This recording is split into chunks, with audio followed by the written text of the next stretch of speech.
Freddy, bonjour. Bonjour Stéphane.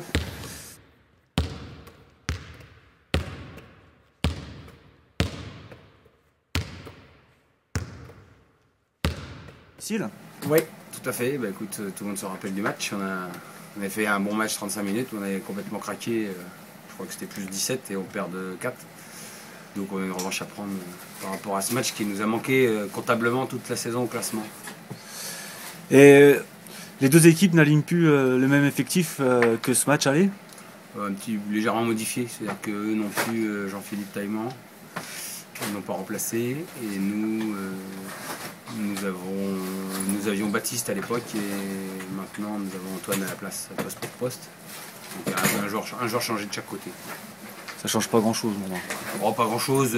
Moi, si en termes de scouting quand même, parce que Tailleman était le danger dans le tir à 3 points. Donc là, ça fait un danger de moins 3 points. Donc pour défendre, je pense qu'on peut, si on cible bien les points forts, on peut faire des choses. Pour eux, Antoine n'a pas encore montré vraiment tout ce qu'il sait faire. Donc je suppose que pour eux, ils sont plus dans l'inconnu par rapport à Antoine. On est sur un bon mois de janvier, là, pour l'instant. Un mois de janvier qu'on craignait, c'est sûr. Pour l'instant, on a 2 victoires sur 3. Et surtout à 3 bons matchs. C'est-à-dire que j'avais déjà dit qu'Archie à Bayonne a fait les bons matchs. Je pense que contre Blois, ça s'est vu, que l'équipe était plutôt dans une montée ascendante, on va dire. On est plutôt en forme physique et puis baskettement parlant.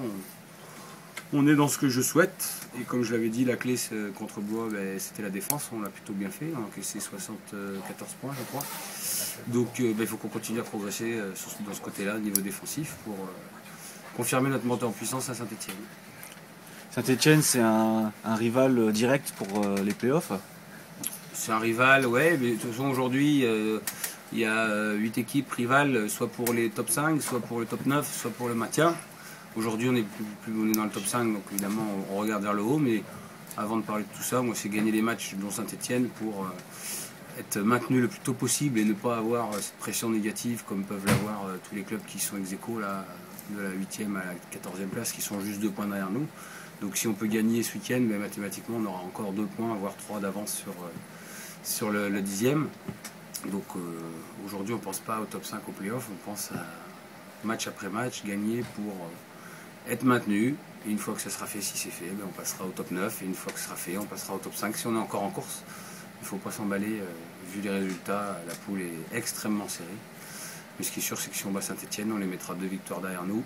Et en plus, si on pouvait gagner de 5 points, comme on l'a perdu de 4 à l'aller, ça serait intéressant en cas d'égalité en fin de saison. Parfait. Quelque chose à rajouter? Non, rien de spécial. On part demain matin, 6h44. J'espère que les joueurs sont tous réveillés, qu'on n'en loupe pas un au train. Et puis 8 heures de train, bien se préparer. On a un petit entraînement demain soir, un autre après-demain matin. Bien se préparer, les prendre au sérieux. Pas croire qu'on est arrivé parce qu'on a fait 3 bons matchs. Faut tous les samedis ou tous les vendredis, en l'occurrence pour ce week-end, tout est remis en cause. Freddy, merci. De rien. Et bon match. Merci.